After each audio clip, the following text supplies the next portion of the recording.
Тэд бас давхар лавлаар яг тэгэхээр энэ адилтгах гэдэг тэгтээ тэргүй ингээд жишээлбэл мопед гिचээд нөгөө талд нь скутер түүнтэй адилтгах гэд нэрийн заах уу заахгүй за энийг дөрмөн дээр болох байх гэж бодож байна. За тэгээд дээрэс нь ингэж байгаа юм. Одоо би ингээд болор тойлгээд энэ нөгөө юу хэл шинжилт талаасаа ингээд нэгэнт хууль шинээр орж ирж байгаа. Одоо хэрэгжиж байгаа хууль нь 11 жилийн өмнө хуулийн дагуу замын хөдөлгөөний дүрм маань нийтдээ 9 жилийн өмнө батлагдсан. Ингээ явж байгаа. Тэгэхээр бид нар одоо яг скутер гэдэг үгийг энэ яг хууль зүйн нэр томьёонд шин тутам оруулж байгаа. Гингүүт одоо энэний галиглалын зарчим болохоор бид нар яг нөгөө НЭПКОгийн нөгөө институт гэдэг үгийг институт гэж номнууд дээр бичээд байдагтай адилхан Монгол маягийн сонстоор галиглчихж байгаа юм л да. Одоо шилбэл Орос галигаар бид нар хвчлэн кирилл бичгээд дагаад скутерч гэдэг юм уу тэгж бичих гээд шүү дээ. Яг нийтийн юу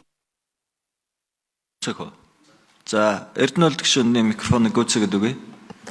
Тэгэхээр нөгөө хууль зүйн нэр томьёоны орчуулга тал дээр жишээлбэл бид нар ихэвчлэн кирилл бичгээр 100 тохиолдлын 90-с дээш хувьд нь Орос галигаар нэр томьёог тавьдаг. Орос гэдэг нь яхавтай нөгөө кирилл галигаар галигчилж тавьдаг мөртлөөсөө яг энэ хуулийн дээр скутер гэж үчигтэй хоёр үүтэй Монгол хэллэг талаас галигчилж байгаа.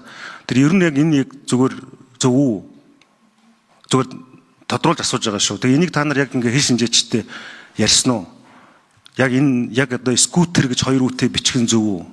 Яг тэгэхээр энэ ингээд нэг ингээд явчих юм бол президент байдлаар цаашлаад ийм технологийн хэллийг одоо бид нар одоо нэг театрыг чатер гэж бичдэгтэй адилхан болж байгаа юм л да. Тэгэхээр ингээд цаашдаа хуулинд ингээд нэг удаа ийм кейс оруулах юм бол дараа дараагийн нэр томьёон дээр яг ийм зүйл давхрагтай явчих юм биш үү? Үгүйсгээгүй шүү зүгээр тодруулж асууж байгаа. Олон нийтэд ойлгомжтой хутнаас. Оюн гишүүний микрофоныг өгье. За зөв. Яг нэр томьёоны хувьд болохоор ерөнхийдөө хууль санаачлагч яг энэ нэр томьёогоор оруулж ирсэн. Нэгдүгээрт мөн түнчлэн одоо скутерийн компаниуд байгаа. Тэдгээрийг улсын бүртгэлд бүртгэхдээ бол яг юм хоёр өвдөө скутер гэдгээр бүртгэж байгаа нэршилтээр нь.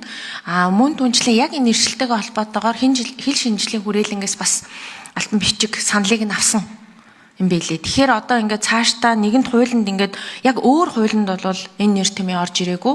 Тэгэхээр ингээд анх удаа замын хөдөлгөөний аюулгүй байдлын тухай хуулинд орж ирж байгаа учраас цаашаад ингээд энэ нэр томьёо энэ хэлбэрээр адилхан авагдаад явнаа л гэж ойлгогдож байна.